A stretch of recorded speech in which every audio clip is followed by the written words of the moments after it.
అంటే అది మీరు వ్యక్తుల్ని బ్లేమ్ చేస్తున్నారు, కానీ యాజ్ ఏ పార్టీగా కాంగ్రెస్ పార్టీ సంప్రదాయ రాజకీయాలను వదలటం లేదు, ఒక మోడర్నైజేషన్ కానివ్వండి ఇప్పుడు ఉన్నటువంటి దీనికి రాలేదు అనేటువంటిది మీ మాటల్లోనే స్పష్టంగా తెలుస్తున్నది. అంటే కాంగ్రెస్ పార్టీ అటువంటి విధానాలను విడిచిపెట్టి మోడర్న్ థింకింగ్లో ఎఫెక్టివ్ లీడర్షిప్ని పెంచాలి అనేటువంటిది మీరు చెప్తున్నారు, అదే కదా మీరు?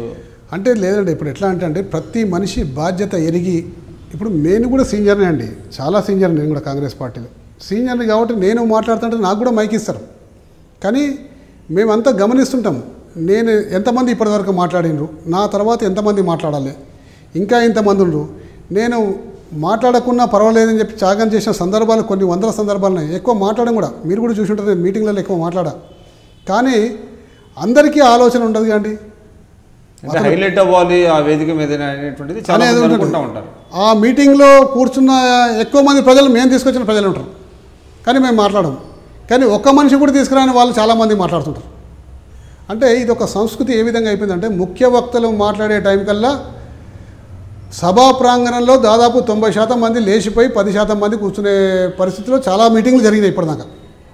అంటే ఈ యొక్క సాంప్రదాయాన్ని పోవాలి. ఒక పెద్ద మీటింగ్లో ముఖ్యమైన వక్తలు 3-4 కన్నా ఎక్కువ ఉండద్దు.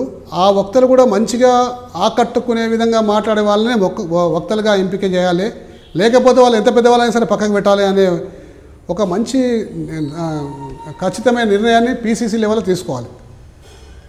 అదే నేను అంటాం ఏంటంటే, ఇటువంటి సంప్రదాయ రాజకీయాల్ని కాంగ్రెస్ పార్టీ వదిలిపెట్టలేకపోతుంది అనేటువంటిది మీ ఆవేదన. అదే అదే సరే, ఇందాక మీరు చెప్పారు మీ బ్యాక్గ్రౌండ్ గురించి, అదే 30 సంవత్సరాలు చేశారు, తర్వాత మీరు కార్పొరేటర్ అయ్యారు. సబ్సిక్వెంట్గా నేను అనుకోవటం మీకు మల్రెడ్డి రంగారెడ్డి గారికి నియోజకవర్గంలో కొంత అంటే పదవి కోసం, సీటు కోసం కొంత కాంపిటీషన్ ఉండేదా?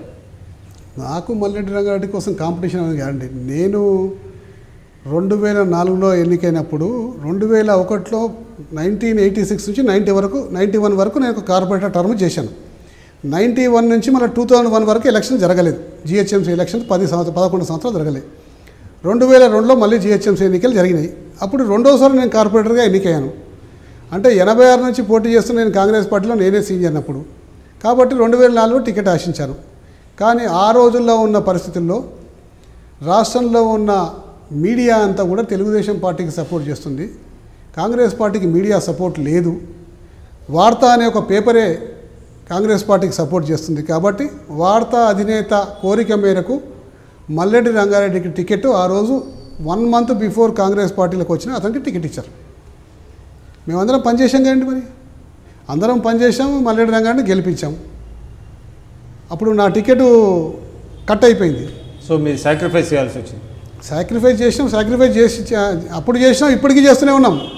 పెద్ద పెద్ద మీటింగ్లో మాట్లాడకుండా సాక్రిఫైస్ చేస్తూనే ఉన్నాం.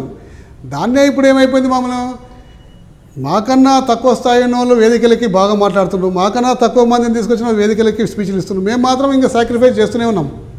మీటింగ్లు అయితే డబ్బులు ఖర్చు పెట్టుకొని మొబైలైజ్ చేసి, జనాన్ని మొబైలైజ్ చేసి, కార్యకర్తలను సమీకరించి మీటింగ్లకు తీసుకోవాలి 100,000 మందిని మేమే చేస్తున్నాము.